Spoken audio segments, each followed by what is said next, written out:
Halo, selamat pagi teman-teman semua.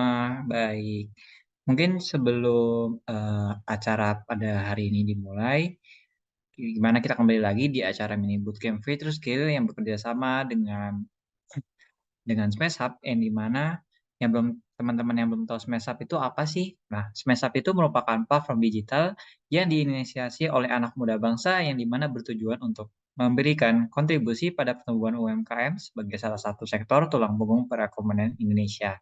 Nah, mungkin pada sesi pertama atau sesi sebelumnya kemarin kita sudah kedatangan Kak Adi yang dimana Kak Adi kemarin itu membicarakan tentang bisnis kreatif yang dimana membicarakan tentang perkembangan revolusi industri pertama hingga revolusi industri digital. Nah, baik. Untuk sesi kali ini kita akan mengusung tema yaitu Creative Business Opportunity Go Global, Relating Business Model yang dimana tentunya pembicara tidak kalah menarik nih teman-teman. Nah, aku juga ingin remind lagi untuk para teman-teman peserta untuk beberapa peraturan selama seminar kali ini yang dimana selama sesi bootcamp wajib menonaktifkan mikrofon selama materi disampaikan oleh pembicara.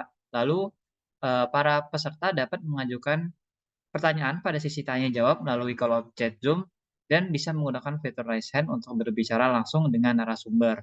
Nah, untuk narasumber kita kali ini, kita kedatangan nih Kak Diah Ayu Sekar yang merupakan CEO atau Direktur dari CV Prakarsa Alam Nusantara. Mungkin Kak Diah sudah ada ya di Zoom meeting-nya? Sudah. Halo semuanya. Halo, selamat pagi Kak. Selamat pagi. Gimana nih Kak kabarnya pada pagi kali ini? Kayak mukanya udah Alhamdulillah seger baik. banget ya. Alhamdulillah baik sekali. Oke, mungkin karena hadiahnya juga sudah ada, mungkin tanpa basa-basi atau tanpa kita nunggu lagi, mungkin kepada Kak Diah Ayu kami persilakan untuk menyampaikan materi. Ini langsung ya, Kak? Kenapa Kak? Langsung? Iya Kak, boleh langsung. Mungkin share screen-nya Oke. udah aku enable ya Kak. Oke. Assalamualaikum warahmatullahi wabarakatuh. Selamat pagi semuanya. Saya Sekar, biasa dipanggil Sekar, CEO atau Direktur dari CV Prakarsa Alam Nusantara, juga dari platform namanya Nawasenalit yang bergerak di bidang konsultasi konsultasi pembangunan bisnis perorangan yang berorientasi pada sektor ekspor gitu. Jadi untuk pada pagi hari ini saya dipercayai oleh Smash Hub untuk mengisi tentang Creative Business and Opportunity Global Adapting Business Model. Udah kelihatan layarnya, Kak? Sudah terlihat Kak? Aman? Oke, aman ya.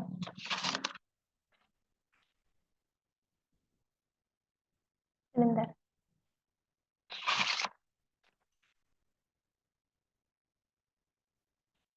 Oke, di zaman yang modern ini, segalanya terhubung tanpa ada batasan atau tanpa ada batasan antar negara dengan negara lain. Oleh sebab itu, peluang untuk bisnis kreatif juga semakin luas dan besar. Kepada para pelaku bisnis kreatif ataupun calon-calon owner bisnis kreatif yang hadir pada webinar kali ini, saya merasa terhormat bisa sharing dengan kalian semua di sini. Pada pagi hari ini, saya akan membantu kupas tuntas mengenai peluang bisnis kreatif di kancah global. Oke, yang akan saya bahas kali ini, yang pertama bisnis kreatif, challenge, opportunity, and strategi. Yang pertama, bisnis kreatif. Bisnis kreatif adalah segala bentuk usaha, fasilitas, produksi, dan distribusi dalam industri seni, desain, budaya, dan inovasi. Apa saja? desain, fotografi, barang hasil produksi, dan lain-lain. Ada juga editing videografi. Saya biasanya bergerak di hasil produksi wooden craft atau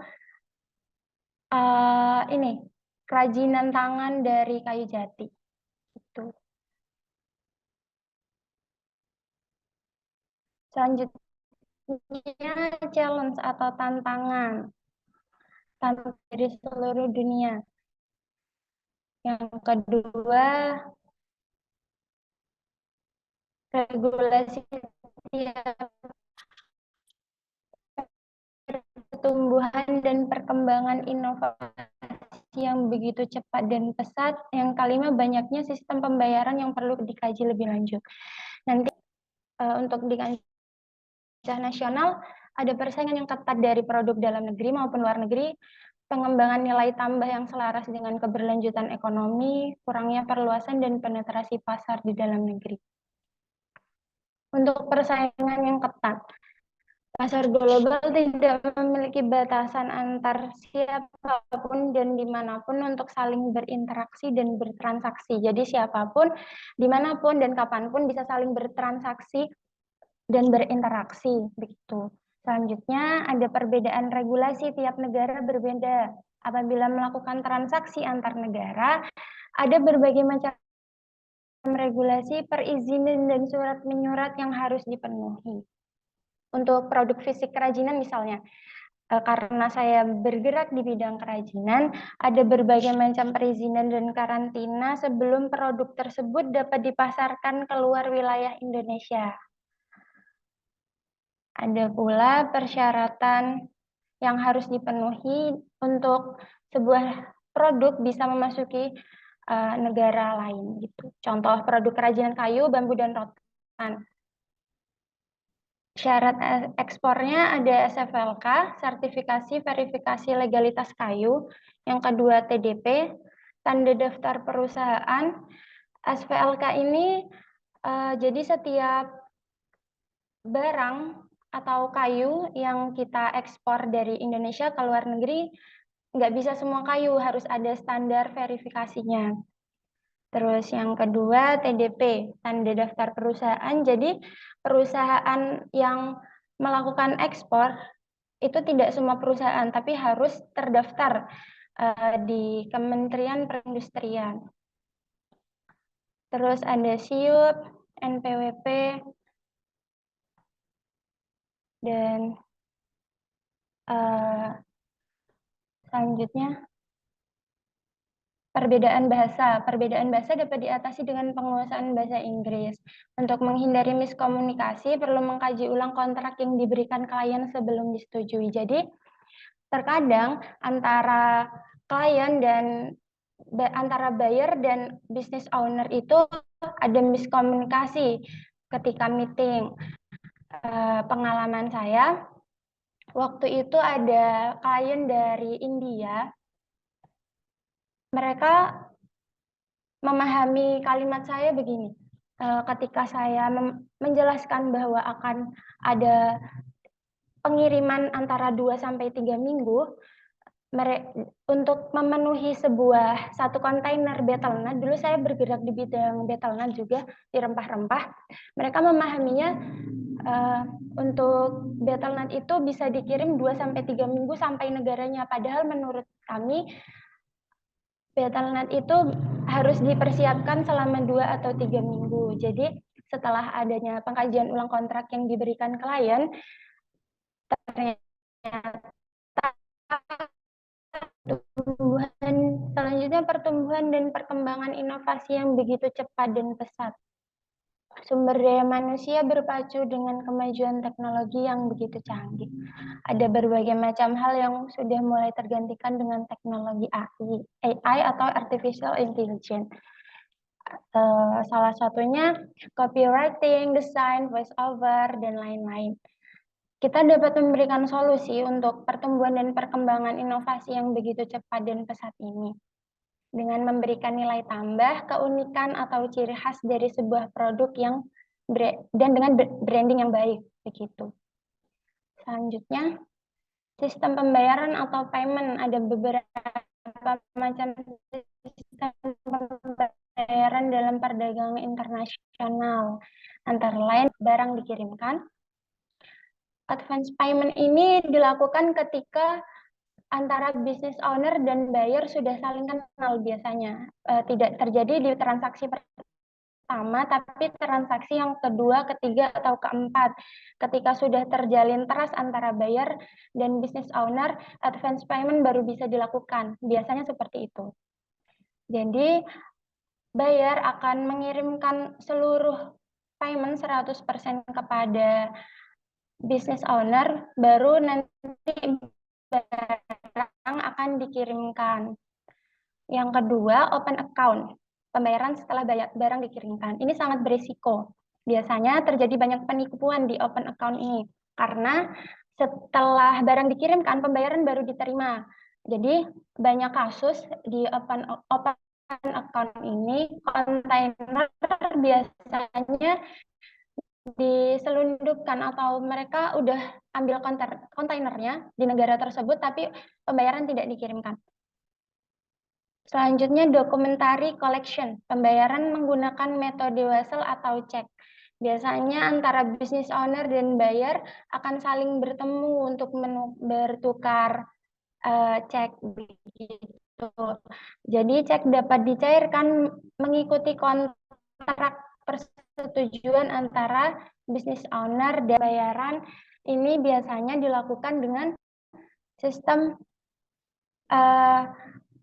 pembeli atau buyer mengirimkan uang terlebih dahulu ke business owner, tapi dengan pihak bank. Jadi nanti payment akan ditahan terlebih dahulu oleh pihak bank akan menghubungi business owner, kemudian business owner akan melakukan pengecekan. Setelah melakukan pengecekan, beliau akan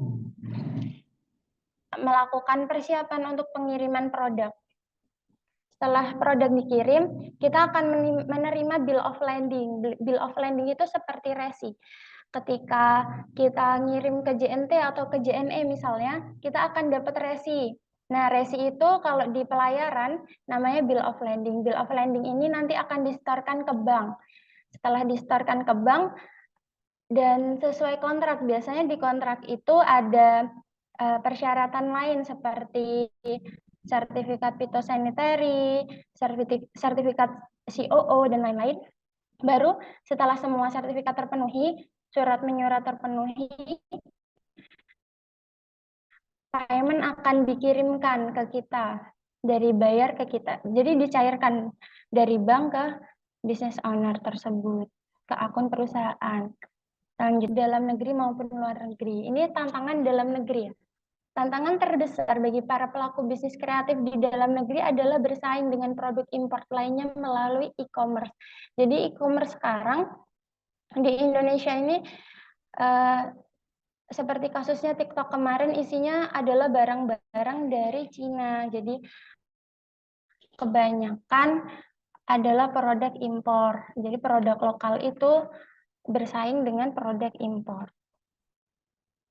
Selanjutnya, mengembangkan nilai tambah yang selaras dengan keberlanjutan ekonomi. Mendorong penggunaan sumber daya yang bertanggung jawab, tidak hanya memastikan bisnis menghasilkan keuntungan, tapi juga operasi tidak menciptakan masalah lingkungan yang dapat merusak keseimbangan ekologikal. Dengan memperhatikan dampak operasi terhadap masyarakat setempat. Jadi, ketika bisnis ini dijalankan, kita juga harus melihat manfaat dari lingkungan sekitar, tidak hanya mencari keuntungan semata. Selanjutnya, kurangnya perluasan dan penetrasi pasar dalam negeri. Kurangnya kesadaran bagi masyarakat lokal tentang baiknya menggunakan produk dalam negeri. Produk import masih sangat disanjung saat ini daripada produk lokal. Kebanyakan sekarang masih banyak anak muda yang lebih bangga dengan produk import daripada produk dalam negeri. Ini tantangan untuk di kancah global dan di kancah nasional.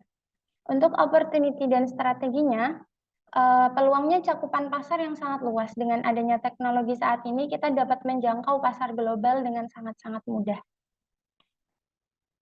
Dalam bidang jasa ada videografer, videografi, fotografi, web designer, logo designer, dan biasanya ada video editing, terus web developer dan lain-lain. Itu media pemasarannya bisa melalui web freelance, biasanya Fiverr, People per Hour, Upwork. Kita juga bisa meletakkan portofolio di Instagram, Facebook, TikTok, dan YouTube. Ini ada contoh dari Fiverr untuk 15 detik editing video itu dapat dipatok dengan harga $100. Jadi untuk peluang pasar global itu pendapatannya cukup lumayan menguntungkan begitu. Selanjutnya ada produk jadi seperti furnitur, wooden craft, rattan, bambu, bambu craft, dan lain-lain. Media pemasarannya ada di Alibaba, GoForWard. Kita bisa masukkan portofolio di Instagram, Facebook, TikTok, dan LinkedIn. Ini ada contoh dari Alibaba, produk wooden craft.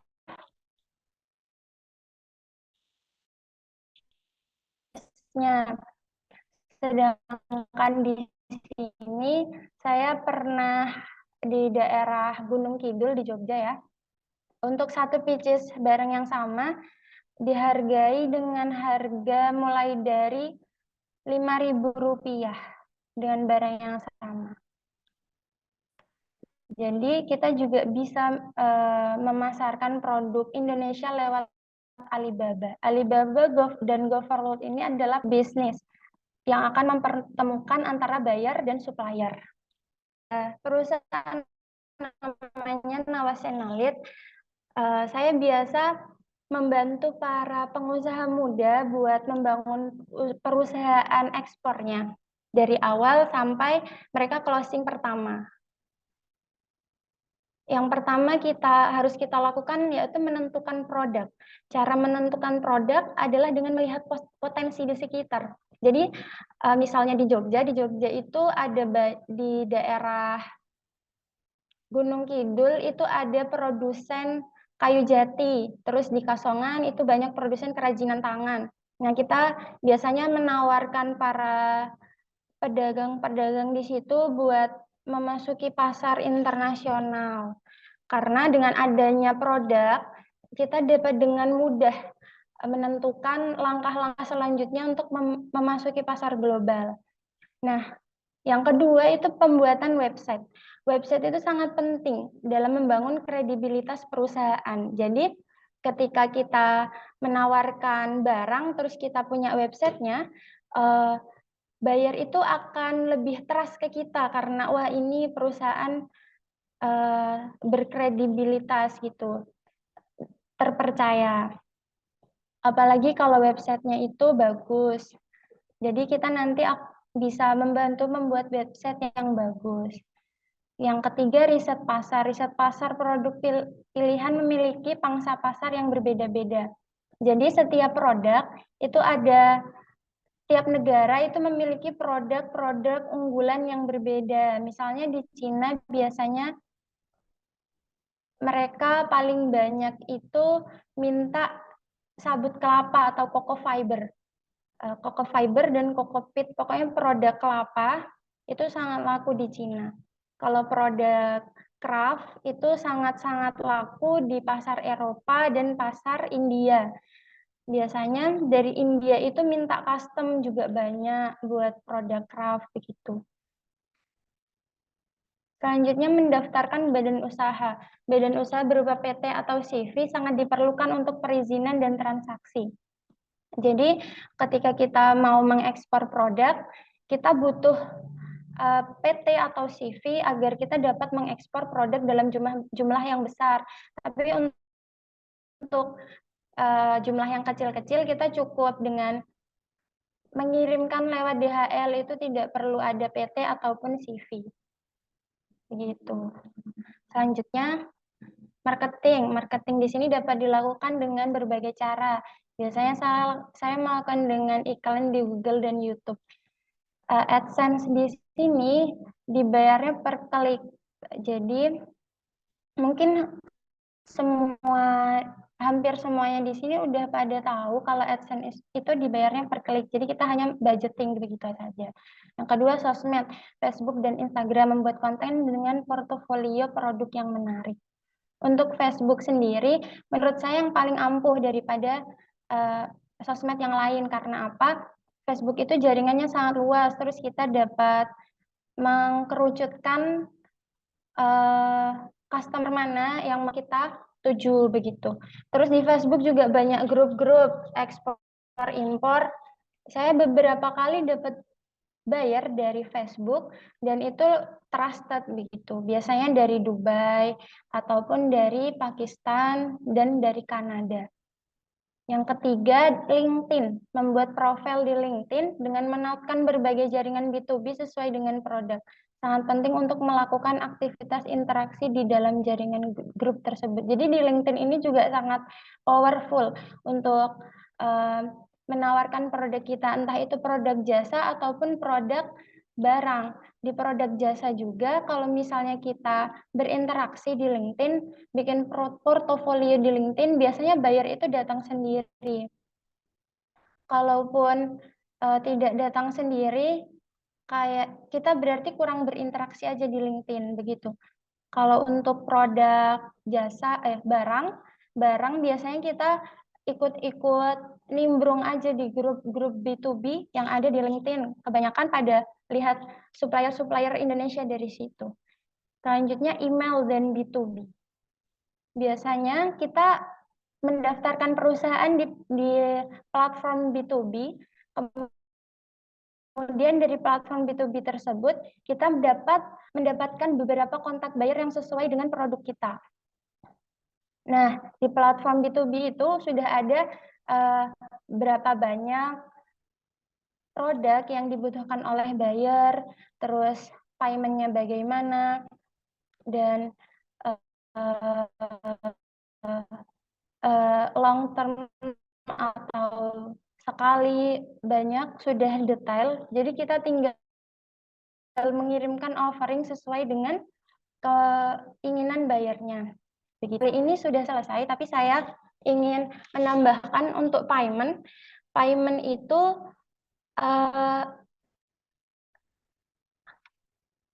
untuk payment harus hati-hati ketika kita memilih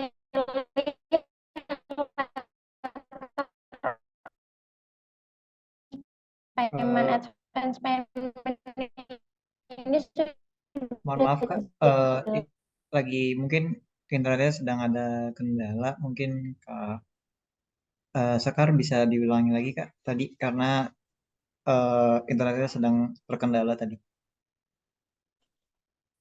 itu ada triknya. Jadi ketika kita melakukan transaksi ekspor ataupun perdagangan internasional, lebih baik kita memilih letter of credit. Ini ada beberapa macam. Ada yang pakai jangka waktu 6 bulan, 3 bulan, dan langsung cair ketika kita setor dokumen. Lebih baik kita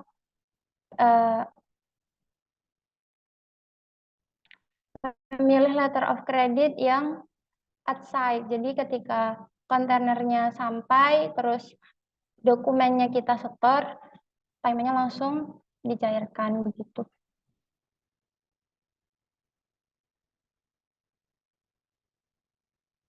Ada pertanyaan dari teman-teman semuanya? Nah, baik teman-teman mungkin tadi Kak Sekar sudah menyampaikan materi terkait. Oh, oke ada wah banyak nih yang mau bertanya mungkin untuk mempersingkat waktu juga mungkin aku mau persilakan dulu mungkin tadi Kak Michael Owen James mungkin dipersilakan untuk bertanya. Permisi Mas, apakah suara saya sudah terdengar? Sudah jelas Kak? Oke, terima kasih Mas dan juga terima kasih kepada Mbak Dia atas materi yang diberikan itu amat memberikan pemikiran yang baru juga dan pengetahuan aku pribadi. Nah, mungkin aku mau nanya ini Kak. Ini didasarin dengan pengalaman aku dulu sebelumnya. Aku tuh pernah magang di Jogja di startup travel itu, kita pernah kerja juga sama UMKM di Jogja, dan ada juga pengalaman di Tepus Gunung Kidul. Nah, kendalanya pertanyaannya adalah ini. Sekarang kan banyak isu yang terjadi di kalangan UMKM terkait transaksi global gitu, terutama untuk internasional. Karena terdapat sejumlah pegiat UMKM tuh yang masih sulit nih ngoperasiin aplikasi transaksi global tersebut dan belum begitu mengerti. Mereka juga masih terlalu mengertinya itu bagian metode konvensional seperti itu. Nah, kayak gitu tuh kan sulit untuk dikomunikasikannya karena mereka tuh bukan cuman nggak apa ya, bukan cuman nggak bisa, tapi nggak ngerti juga mengoperasikannya gimana. Nah, menurut Mbak Dia sendiri, apakah para pelaku usaha tersebut memerlukan bantuan pihak ketiga untuk proses transaksi ini? Dan apakah nggak usah atau mereka harus tetap fokus aja di metode konvensional dalam pertimbangan aspek keamanannya? Seperti itu, Mbak. Oke, buat saya mereka ini sangat butuh pihak ketiga untuk memasarkan produk mereka ke pasar global karena kebanyakan dari mereka itu orang tua yang agak kadang-kadang mikirnya gini, "Alah Mbak, ini susah," gitu, "Alah Mbak, ini ribet, tolong iniin aja, jualin aja," gitu. Nah, saya juga bantuin beberapa teman-teman saya, perusahaan-perusahaan baru, buat mereka memasarkan produk-produk UMKM yang ada di sekitar. Ada teman-teman yang tertarik dalam bidang ekspor, boleh banget buat bantuin memasarkan produk mereka ke pasar global. Begitu.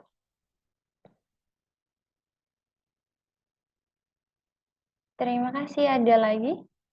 Mungkin satu lagi boleh nggak, Mbak? Boleh? Oke, ini berkaitan sama yang tadi sih, dan berkaitan dengan jawaban yang Mbak dia sebelumnya sampaikan. eh jadi di masa sekarang ini kan kita tahu kayak kita semua tuh didorong untuk menjadi pengusaha dan bisa punya kemampuan wirausaha secara kreatif. Nah, hingga akhirnya eh, ada kecenderungan nih bias minimnya skup konsumen yang jadi target utama kita sebenarnya, terutama pelaku UMKM. Pelaku UMKM produsen semuanya pengen menjadi pelaku usaha, tapi akhirnya kurang nih skup untuk konsumennya, skup targetnya itu. Dan isu lainnya adalah UMKM yang harusnya bisa jadi pembuka kesempatan kerja, malah jadi mengecil karena semuanya pengen jadi pengusaha gitu. Jadi pada kita tuh juga butuh yang namanya pendukung atas berjalannya usaha gitu. Nah, pertanyaan saya adalah, apakah kita perlu yang namanya penyadaran bahwa tidak semua orang perlu menjadi pengusaha, walau ya semuanya punya hak yang sama untuk mengembangkan diri jadi pengusaha. Itu Mbak. Kalau menurut saya, siapapun berhak menjadi pengusaha karena apa? Nggak semua orang itu produknya sama dan produk apapun yang pernah saya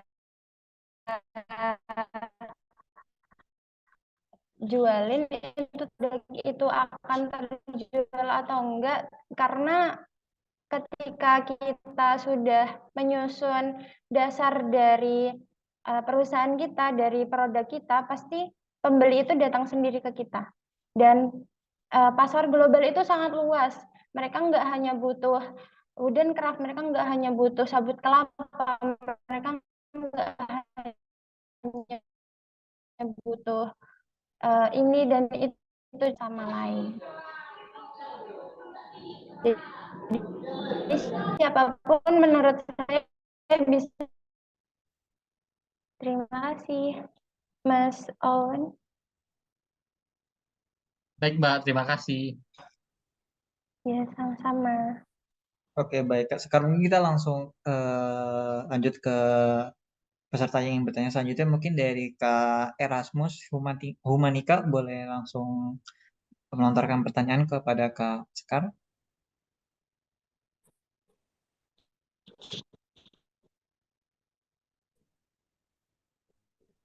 Halo Kak Erasmus. Oke, baik. Mungkin Kak Erasmusnya sedang tidak ada di ini, sedang mungkin ada kendala jaringan. Eh, mungkin kita langsung saja ke Kak Andina. Halo Kak Andina.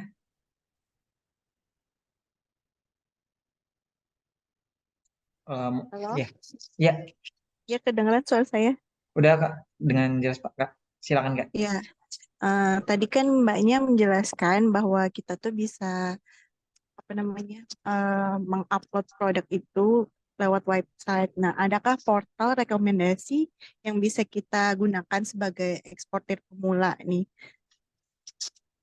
biar meyakinkan buyernya? Oh, Terima oke, baik. kasih. Iya, sama-sama. Mungkin Kak Sekarnya mungkin lagi terputus Kak untuk jaringannya, mungkin bisa ditunggu sebentar. Oke. Iya, mungkin Mbak dari teman-teman yang ingin bertanya mungkin bisa chat di kolom Zoom atau bisa raise hand menunggu. Nah, ini dia. Halo Kak Sekar. Halo Kak, apakah suara Halo, aku? maaf tadi terhubung tiba-tiba. Oh iya, tidak apa-apa Kak. Mungkin kalau Saya misalnya, kedengar. iya, sudah jelas Kak. Mungkin kalau misalnya internetnya sedang tidak bagus, mungkin boleh off cam aja Kak, supaya tidak putus-putus ketika berbicara.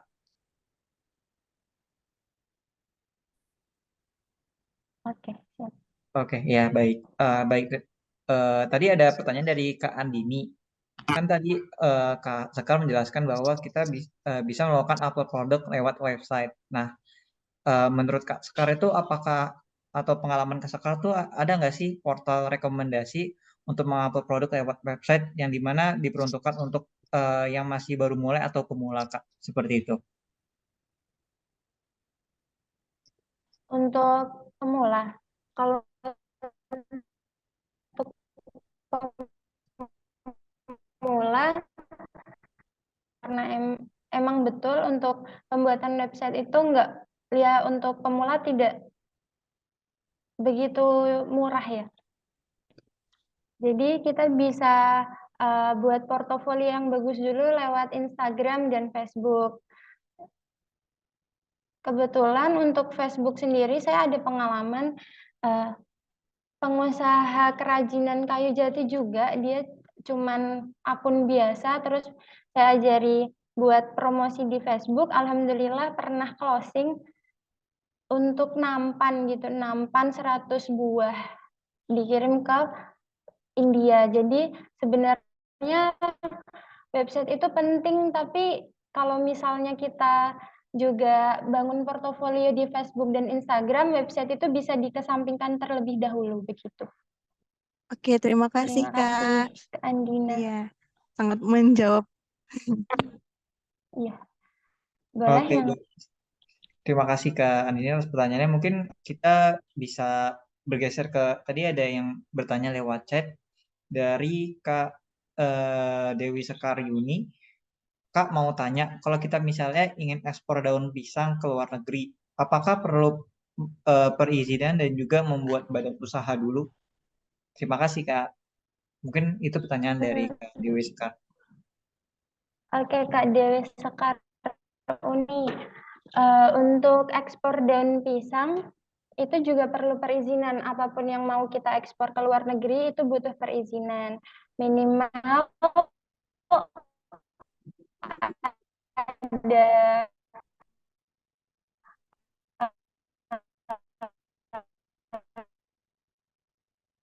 Eh, Mohon maaf Kak, mungkin internetnya sedang ini agak kemudian terputus-putus Kak. Mungkin tadi bisa diulang. kemudian kalau Ulangnya. untuk oke, untuk Iya, Kak Dewi Sekar ya. iya. Kalau ekspor daun pisang itu perizin minimal ada perizinan fitosanitary sama HACCP atau kayak sertifikasi lingkungan gitu. Kalau misalnya untuk daun pisang sendiri, kita harus membuat badan usaha. Jadi semua barang yang diekspor dalam skala besar itu memang harus memiliki badan usaha. Sedangkan kalau untuk skala kecil kita bisa mengirim lewat DHL itu tidak perlu badan usaha, tetapi biaya penggangkan untuk pengusaha-pengusaha yang belum dapat perizinan dan badan usaha, kita dapat ada namanya perusahaan ini Jadi kita dapat nyewa sebuah perusahaan dengan yang memiliki izin usaha tersebut untuk jadi atas nama produk kita begitu. Biasanya untuk satu kali pengiriman itu mulai dari 1 juta untuk satu PT, satu sewa PT, begitu.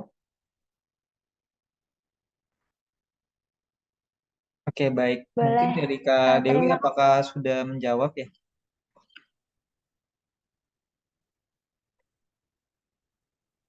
Oke, baik. Mungkin kita langsung aja ya, Kak Sekar, ke pertanyaan selanjutnya dari Kak Sinta Mufidah. Selamat pagi, Kak. Saya ingin bertanya terkait informasi mengenai metode yang efektif untuk mencari pembeli di luar negeri dengan memanfaatkan teknologi AI atau Artificial Intelligence. Mungkin dari Kak Sekar bisa menjawab, Kak? Metode yang efektif untuk mencari pembeli di luar negeri dengan memanfaatkan teknologi AI ya. Kalau Iya, Kak. untuk memanfaatkan teknologi AI sendiri, saya baru tahunya kapasitas pengetahuan saya baru di pembuatan atau produksi sebuah desain begitu, Kak. Ataupun voice over kayak jasa-jasa yang dapat kita jual belikan itu bisa dilakukan oleh AI. Kalau untuk mencari pembeli di luar negeri saya belum tahu. Oh, oke, baik. Mungkin Ini, ya, mungkin eh, nanti saya bisa cari tahu karena pertanyaan Kak Sinta ini. Terima kasih Kak Sinta. Oke, baik. Terima kasih Kak Sinta atas pertanyaannya. Mungkin kita langsung ke pertanyaan selanjutnya. Tadi dari Kak Erasmus, tadi karena ada halangan jaringan, Kak Erasmus ingin bertanya terkait ekspor. Yang dimana keadaannya terkadang ketika kita bertemu dengan produsen, itu rata-rata hanya ingin menerima pembelian putus. Lalu bagaimana caranya kita mensiasati hal tersebut, utamanya melayani pembayaran melalui LC? Oke, untuk mensiasati produsen yang ingin menerima pembelian putus itu tergantung produsennya ya. Kalau jadi dari buyer kita minta bayarnya untuk LC dibuka untuk transferable. Kita dapat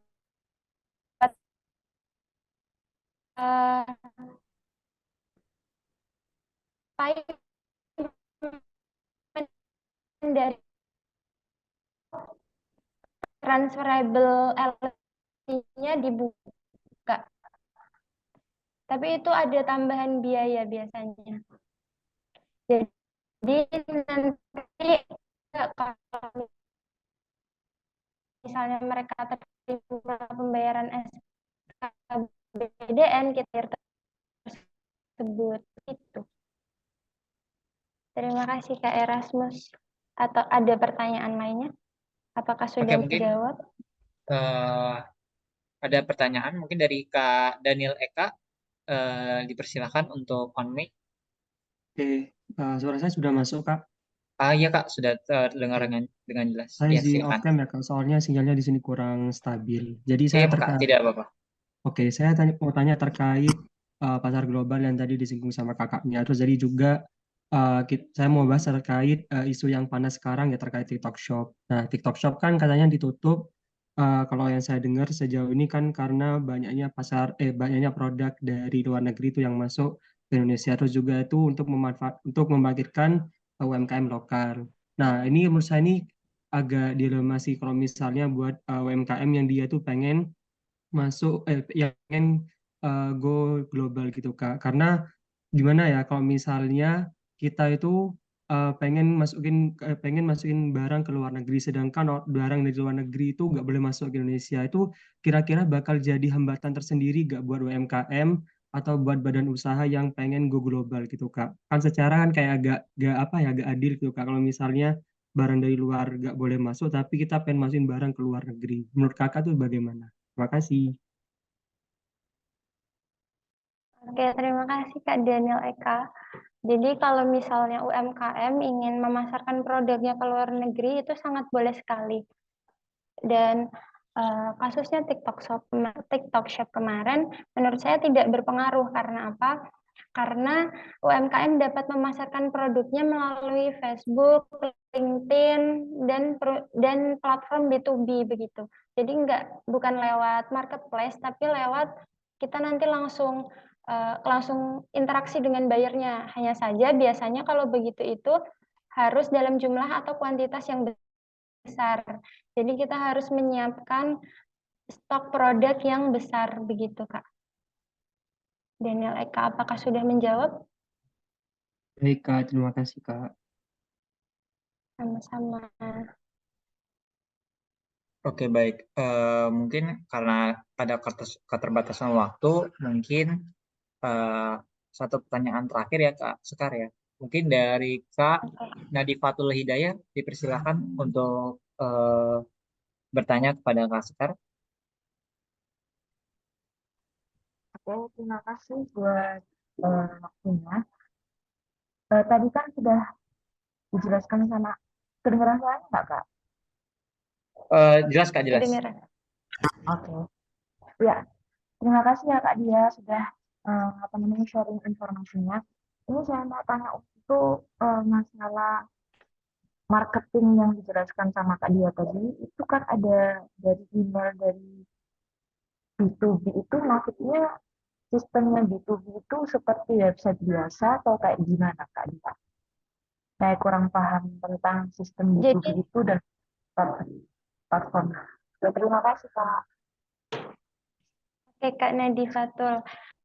Jadi platform B2B itu seperti database.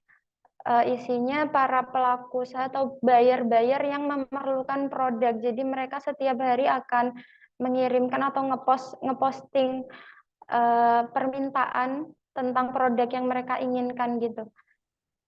Terus kita bisa ngechat buyer tersebut kalau misalnya kita sudah terdaftar di platform B2B tersebut. Jadi nanti ada post dari buyer, kita bisa cek kontaknya, kemudian kita chat melalui email, begitu Kak Nadifatul. Jadi kita ngirimin email kepada semua buyer-buyer yang sesuai dengan produk kita, tentunya yang ada di platform B2B tersebut. Apakah menjawab Kak Nadifatul? Berarti itu kita harus cek pribadi sendiri-sendiri gitu ya Kak? Atau gimana? Ke buyer. Iya, iya kita harus rajin ngecek juga apakah setiap hari ada permintaan yang sesuai dengan produk kita dan kita juga harus ngechatin mereka satu persatu begitu, mengirimkan offering sekaligus portofolio dari produk kita sendiri.